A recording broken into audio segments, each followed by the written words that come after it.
fishing, it's in my soul. Welcome to the Salt Strong Podcast, disrupting fishing entertainment as you know it. Prepare to laugh. Prepare to get to know fishing legends in a whole new and unfiltered way. And on occasion, you might even learn a thing or two about fishing. Here's your host, Joe Simons. Like diamonds. What's up, guys? Joe Simons, like diamonds. This is going to be a fun one. This is a recent trip where my brother Luke and I went out in St. Pete. Tough day. No one was out there. It was one of those days where we almost didn't want to go fishing. But you know what? We're like, this is what the average angler has to deal with. They don't get to pick and choose their days. So we're going to go out there and grind it out for 30, 40 minutes and see what kind of fish we can catch. And all while exploring a brand new area. Here's what happened. Solid fish. All right, Alabama leprechaun, baby. Show me the go. Yeah, and so we're fishing a tough day. We have 15 plus mile an hour winds. It doesn't look like it here. That's only because we had to seek some shelter. And the bite has been tough because I really only had one spot that I like for this type of wind, and it was slow. Missed a good redfish and a couple other fish, but we knew about the type of spot, so we saw some action on the island a little ways over, and it had about a little bit of wind ripple, and it also had areas with little potholes in the seagrass. And so I just got on my phone and I found a similar spot that was protected from the wind, and that's why we came here. So we've been here for probably 5 minutes. Joe just caught that trout. We seen some snook and reds. So there's a little bit of everything here, and so we're just going to go and fish this shoreline. There's really not much stretch, so we have to make the best of it. And we're just throwing these Alabama leprechauns. We have clear water, and it's calm over here, so this has generally been outperforming all the others. It's a split tail jerk bait. Put it on a weighted hook, and we rig it weedless, so that we can get right down there in the grass, and we're not going to get snagged. And we're just over here just kind of scanning, try to do some sight fishing. Otherwise, we'll just do blind cast, like really smart casts is what the term should be, where you're just casting towards potholes, casting towards depth changes, just anything that these, I just missed one. Anything that these predators will be using to ambush food. In that case, it was a little pothole, and one was sitting right in it. Quick little tip, after reading the book Scientific Angler, he talks about there's certain scents, meaning smells, that will help increase the amount of strikes that you get. And there are also smells that will actually impede or hurt the amount of strikes you get. And one of the top ones was fish slime. I got a little bit of slime on my left hand from that trout. And he said actually get fish slime and rub it on your leader, on your mono or fluoro leader. We'll see if it actually works here. And the rest I'm gonna get off my hands. Really fascinating book. And we'll have to do a whole nother podcast just on all the stuff we've been learning in that book. It was written many years ago, and it's funny after finishing it, seeing how many different tackle companies and different pros have created things based on the findings of the book. And basically this guy, Paul Johnson, he just went underwater for like a decade and loved fishing and loved scuba diving, and just filmed and took notes and basically documented everything that he saw underwater. And it was crazy. I mean, he even went out with professionals and would watch them get a strike and not even set the hook. And he would come up out of the water a little bit later. He's like, why didn't you set the hook on that thing? You had like a 6-pound bass on your line, and like we'd never even felt a thing. And it's just all these little small things that most of us have no idea is going on below the surface. It's a really, really fascinating book, and you can learn so much from it. I got another strike there. Yeah, they're just holding right in these potholes. Yep. Yeah, I cast it right on top of that pothole. So you can hear the traffic noise. Yeah, we're right by. We decided to go near a bridge, obviously a causeway. This is essentially summertime right now. It's heating up, and I think anytime that you can get closer to a bridge, meaning closer to a pass or an inlet, depending on where you are, you're going to increase your chances of finding some fish. As long as it's the right type of spot. You know, this True that. Right now, we kind of came here out of desperation because it was the only place where waves aren't coming over the side of the boat. This little skiff, but yeah, the fish are here for sure. Now it's a matter of just getting some more to think this little soft plastic is a good meal. Speaking of boats, we're in talks right now to get a new boat. This amazing Maverick has done just a fantastic job for how many years now? Well, it's a 2004. I've had it since maybe 2010, 11. So we're talking 11 or so years. It's been a good boat. Talking about getting a new one. What do you guys think? Give us a little comment and tell us what kind of boat we've tried out a couple. We've talked to a couple of different manufacturers. It has to be a great one, though. I'm gonna have a hard time giving this one up. Yeah, it's got to be a phenomenal boat. And we've even had a couple have reached out, kind of, not necessarily sponsorships, because we told them we're not going to be sponsored. We're not going to do the whole dog and pony show and do kind of a lot of the fake videos that are out there from many people who do have free boats. And it's been interesting. I think because we've done this whole just completely unbiased and fair and balanced reviews. When we've stuck to it for now 5 years, some of these brands are now coming around. Oh, you have one? That was probably a trout. Saying they really want to work with us and obviously give us a deal. We still have to pay for it, but not to be sponsored. Where we just get to tell the truth. Hey, like this Maverick, an amazing boat. This is a 17. This is a horrible boat if you have a family of 5 or 6. I mean, it can't get any worse because legally it's 3 people that you're supposed to have on this boat. It's a fishing machine. It is a fishing machine for skinny water, and also even crossing over here. I mean, what'd you?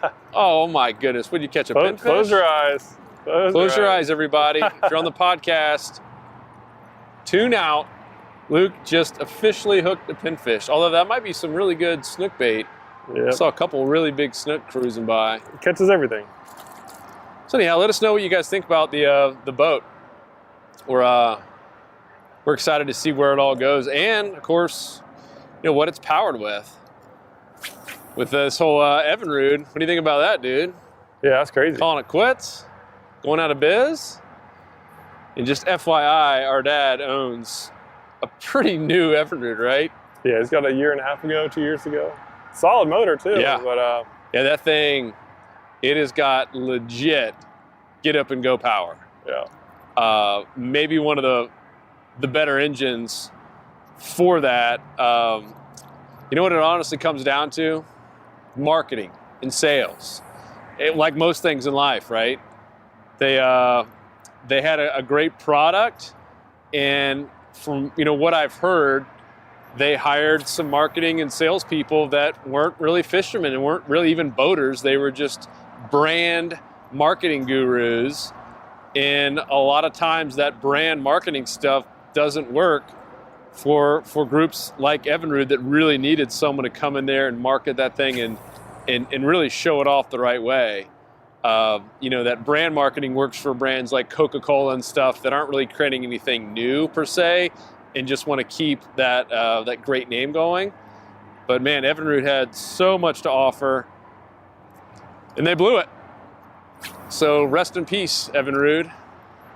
Rest in peace. So we will 100% not be getting an Evinrude on here. When we got our boy, Peter Deeks, really selling us up on Suzuki.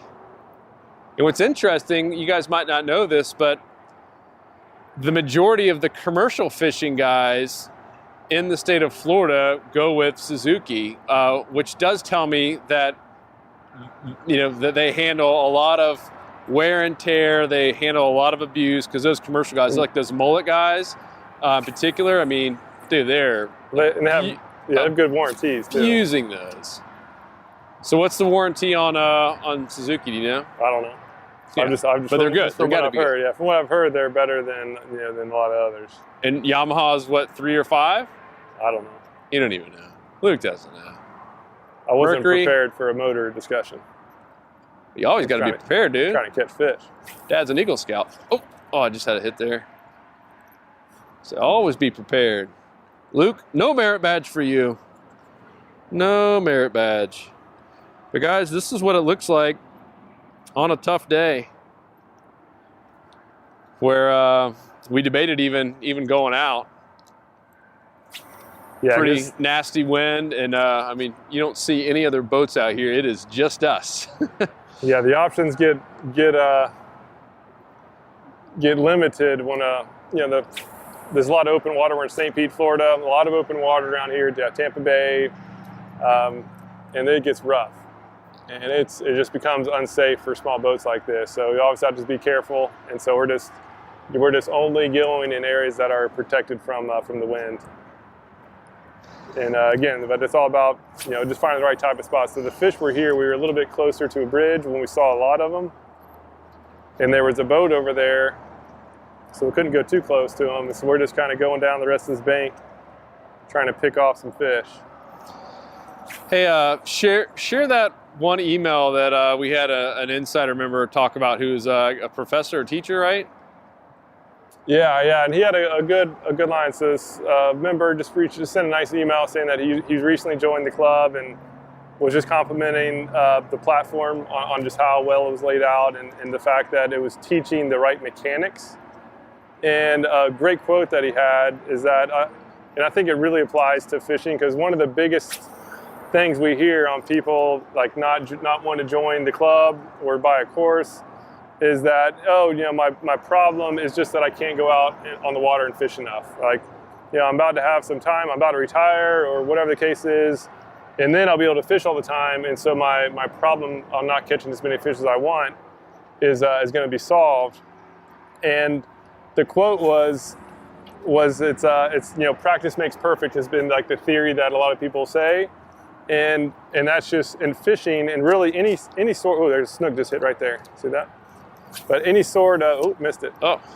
Any sort of sport like golf or tennis or fishing where there's a lot of mechanics involved is that practice doesn't make perfect. Like if you practice the wrong mechanics, you're just practicing the wrong stuff. You're going to get better at doing things the wrong way. As many golf pros will tell you, right? That one of the first things they have to do with most of their students who have been practicing for many years is to unteach them all of the bad habits. Yep.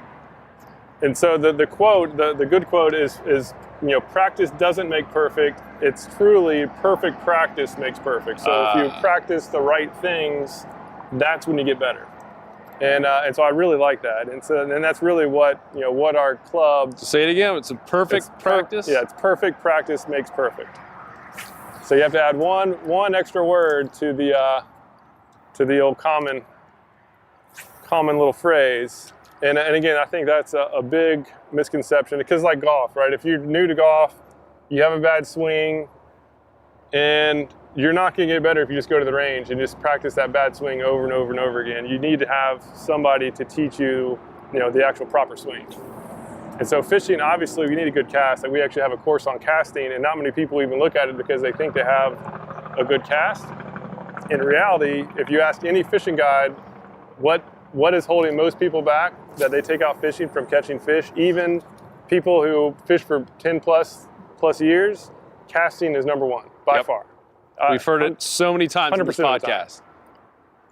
100%. So yeah, casting, especially if you're using artificial lures, but even live bait, casting is essential. And then it's finding the best spots. Yep. And we're not talking about just the mechanics of casting. That's number one. Oh, nice one, dude. Told you a snook was in there. How far back were you? It was right on that point. It skipped up under there. Attaboy. It is. Yep, snook. Called it. We'll take it.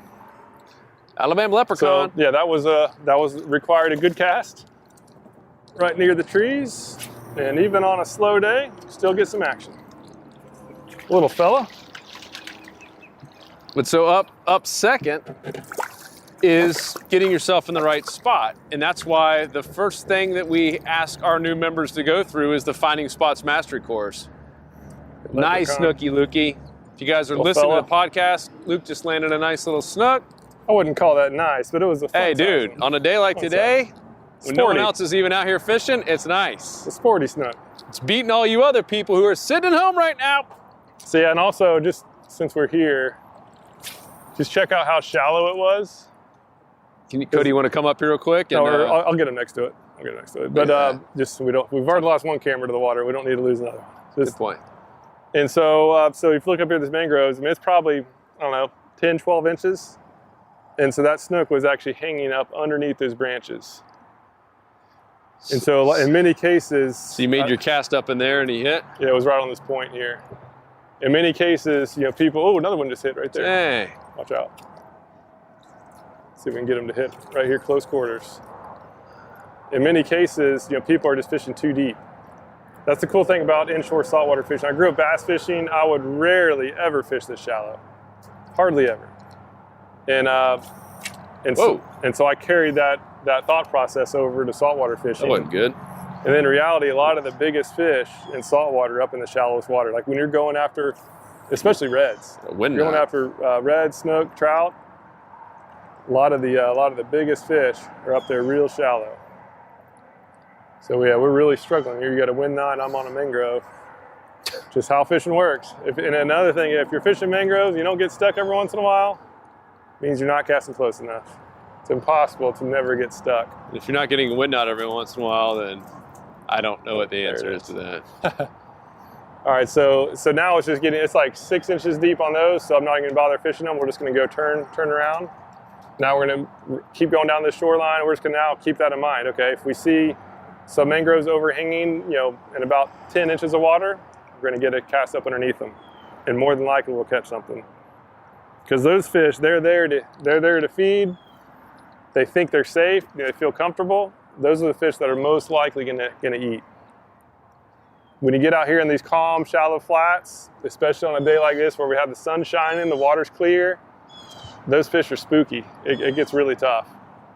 So what I don't really like fishing calm sides like this in the summertime, but we kind of just have to right now because that wind. Anywhere else, it's just too tough. The audio would really be terrible on the mics. Hopefully, it's okay with this traffic going by. You hear every semi. Yeah, so we're basically just fishing the edge of a causeway. This is 275, big highway, and it's doing a nice job on protecting us from this wind. Fish seem to like it as well. So anyhow, back to this whole perfect practice makes perfect, right? Perfect. Yep. So the next thing that we have all of our members go through, even full-time guides, have said, holy smokes, I learned a lot in this course thinking I would not. And it's the Finding Spots Master. We used to sell it as a $300 course. We give it for free because it's like one of those required watches. It takes a couple hours, maybe 3 hours total, and it's everything you want to know about putting yourself in the right position, because the worst practice makes perfect example, meaning bad practice, is going back to the same old spots over and over again. Everyone's guilty of it, even us, right? You got another hit there? Ooh. Yeah, one just hit it. Everyone's guilty of it, and it's probably the number one sin when it comes to fishing is going back to the same spot because you caught a fish there one time before, because you caught your PB. That's horrible thinking, and many times is going to leave you skunked and a little bit frustrated, or a lot of it frustrated. And so even like today, right? This is an area I've never fished before. Have you fished it before? I never have, no. And we've only caught a couple little fish here in the first 20 minutes, but still, that's fun. And now we've done a little adventure. We found a new spot, and we're also, more importantly, able to tie in this trip with our trends, right? Because so much about becoming a consistent angler is learning the trends. And if you just fish the same spot over and over again, you're not going to figure them out. It's going to new spots like this saying, aha, that's why the fish were tucked up in here during this exact tide, this day, this moon phase. And we're tying all that together for our members. We have, 4 years now of data, of trends, of where fish are during certain days, certain tide cycles, etc. And it's the ultimate shortcut. Fishing's never easy. If it was, they'd be calling it catching. But it can sure be made a whole lot easier when you have a network and you have trends to go off of. There's yeah, something. baby. Oh, I lost him. Oh. Oh, that was like a little snook. Yeah, a little snooky. I'd been Snooker up talking here. so much, I would have set the hook stronger like a man. Yeah, you really Nancy'd that one. Let me use my strong hand. Oh, my leprechaun finally got destroyed. And yeah, another interesting thing, so to that point, is we've had some interesting feedback recently. One guy, he was a member and he didn't renew, and he had a unique feedback in that he said the reason why he didn't want to renew is that he was actually mad that everything was laid out as well as it was. Because he's been fishing for 30 plus years. And he literally wrote, it was like the best testimonial we could ever ask for, but he basically wrote that, I spend, $10,000+, many $1,000s learning things the hard way, and he was upset that everything is now just laid out for people who... That we're making it too easy. Yeah. Because he spent, 20 years of his life figuring all this stuff out the hard way, and now we're, giving it to our members. We don't lose many people, which is why we give so much away up front for someone to join, and why it's such a good deal, because we know the average person is sticking around for many years. And it is interesting when we lose someone. We always like to ask why and make sure we don't want to let people down. We take it personally when someone leaves, and that was one of the most interesting ones that we've ever received. And that kind of begs the question: like, what is too? Like, is there too much? Right? Because is there a golf pro that's teaching too much to give you an advantage? Yeah. Right? I mean, is there ever a coach that's doing too good of a job? Yeah. Because right, that's the same analogy. It'd be like Tiger Woods getting mad saying, "Hey, you coached little Rory McIlroy too great. It took me a whole lot longer to learn all this stuff he did." Like, that seems completely backwards. But I could understand it if it was something like playing like a video game. Remember you were in Zelda way back in the day? Hey! No, it was Mega Man, all right? If somebody taught you like all the shortcuts to win, it's like, and then when you win, it kind of ruins it, right? Because I don't know. I mean, it's like the with fishing, man. There was like 9 levels of that first Zelda. It was tough. But with fishing, there's never it's never over. Like there's never back up a little bit. There's never, we can't do live formation here. I thought you were talking to me. I was. Oh, you're talking to the camera. Yeah, there's never, it's more of an art. It's like there's never okay, I'm done. Like I'm done fishing. I'm done, because every day is different. There's never the same exact day that's going to mirror another. So like there's always variability, and it's really about just getting better and better about just putting the pieces of the puzzle together as fast as you can. And it's really like the puzzle that can never be completed. So I mean, I think the benefit of sharing information, because now we have over 13,000 members, and members are making their own posts. They're sharing their own information, and so we're all just there to help each other out. And it's just really not about like winning. It's just about getting as good as we possibly can at something that we love. And there's no better way to do it than to network with a lot of like-minded anglers. Yeah, to share what works. And the more, what we've seen is the members who get the most benefit are the ones who are sharing. And then all of a sudden they make a post or ask a question or have a tough day, because it happens to everyone. Like even today, it's kind of slow. It's so cool to get in there and people are honest, because there is no negativity, no cursing. You don't have all the riffraff. People are honest to say, "Hey, I had a tough day. Here's where I fished. Can anyone give me some pointers?" And it blows me away with some of the feedback that a lot of these really experienced anglers are sharing, and even many full-time guides who certainly have that abundance mindset of the more you share, the more you get back yourself. Yeah, in the community, it's almost like it's basically like a Facebook group on steroids, I guess is the best way to describe it. It's everything's regionalized, so you can search by region, by species, and just really see what's happening. And it's really all across the Southeast. We have members from, obviously Florida is where it started, but we have our second highest state is Texas. And then up in the Carolinas, we have a lot of members too. And so each region has their own little hub page where you can see just what's happening near you and interact with, again, with other anglers who just love saltwater fishing. A lot of people are now fishing with each other, and I think it's just really been a great family environment that has been, it's helped me tremendously. Like, yep. I was on the Tampa page, this was last year, and a member mentioned seeing some tarpon. He's like, "Oh yeah, I saw some tarpon, I haven't helped try catching them. Like, what should I do?" And so obviously we helped him out, and I took my follower out there the next chance I got, and I rarely ever fly fish, and I landed a tarpon on fly the first time I tried it, just because the fish were there, got a nice helpful tip, from the member, and he caught some too when he went out. So it was just again just a great way to make sure that you can just maximize your time on the water. However, if you're a negative Nancy and you're not willing to share, then don't join us. We don't want everyone in there. In fact, we have kicked a couple people out over the years. And now they're, it's easy to say there's no cursing, no negativity. I mean, we literally don't allow it. We spend a lot of money getting every single curse word out. Meaning, if you even try to curse or do anything remotely close to a curse word, it just blanks it out. It won't even allow it to be published. Yeah, because a lot of people have their kids go in there and have their kids learning with them. And so, yeah, we want to make sure that it is always super kid-friendly. And now we got our 30 under 30. If you guys don't know about that, come on now. Yep. So one of our, big initiatives is to get more, kids out fishing. One of our main 3 cornerstones of our mission statement is to unite families and friends through fishing. And so we did this 30 under 30, where anyone under 30 years old becomes a member for just $30, and still gets all the perks and the benefits and the discounts. And it's been really cool to see that thing growing. So if that is you, or if you have kids or grandkids, let's see where Luke's going here. Oh, such a nice guy. Let me cast first. That you want to get into fishing, or maybe are passionate about fishing and you want to save a lot of money like I did on my son for buying him a lifetime license for fishing in the state of Florida, then I would invest in that. You can learn all about everything on saltstrong.com.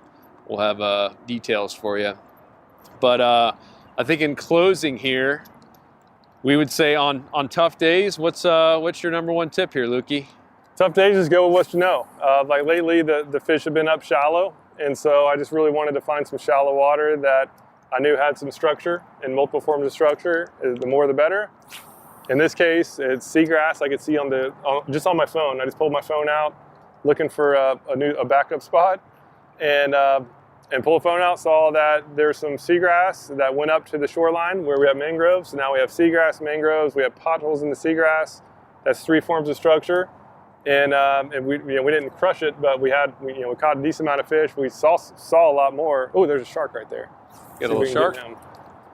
Oh, did you see his fin up, Cody? Oh, he's looking at it. Oh, eat it. Oh, he had it. Oh man. But yeah, just stuff like that. You just dang, that would have been awesome. You just never know what's gonna happen. Yeah, that was a pretty good sized bonnet head. But yeah, we just look for, again, the trend lately has been the mangroves. They've been up in the shallows where there's bait fish, and so we got here. There's some glass minnows on the water. Again, just got on my phone, just the normal phone app. And for us, especially since we're filming a podcast, we want to be out of the wind, which is all back there. So we found like one of the few wind protected areas. And man, it's surprisingly clear out here today too. Dang, you can see everything. Yeah, for how windy it was, I was expecting that it all to be. We might be able to do some sight casting here later. So all this talk about Zelda got me excited to go back and play some Zelda. Wink. But man, what a great game, huh? Dang. Zelda. That brought back some good memories. So guys, we just want to thank you so much. This podcast, this YouTube channel, depending on where you're watching, and of course our Insider Club. I mean, it's just been crazy how much God has blessed us with really amazing people, and more importantly, people that we've been able to impact and call friends and family. And so we want to thank all of you. If you're a current Insider member, thank you so much. It's really the foundation of our company and everything we stand for. And if you're not a member, we ask you to join us. You have nothing to lose. And regardless if you're 80 years old, we have some 80-year-olds all the way down now to 14-year-olds with our 30 under 30. We'd love to have you in there. It's saltstrong.com. Otherwise, stay tuned for the next podcast where we will be praying that we have much better day. And we'll do live bait. Oh, dude, there's a big fish right there. Oh, yeah, that's a good snook. It's a real good gosh. snook. Nice cast. Keep filming, nice Cody. Cast. Oh, totally spooked off, dude. Your line was a little bit too close. That's a 40-inch snook. Dude.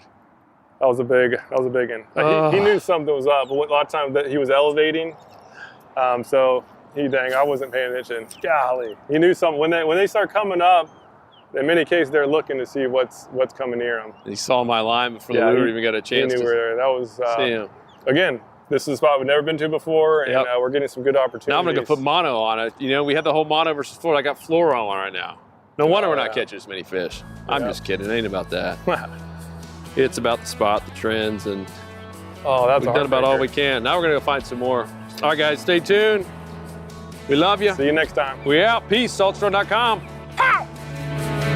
Cause fishing, it's in my soul. It was passed down to me from the days of old. To find us on the water if there was a way. It's been said my papa, he wrote the book on catching big reds and 20-pound snook. I wish I knew all the things he knew today. For he's the reason why we are this way. And he put fishing in our soul.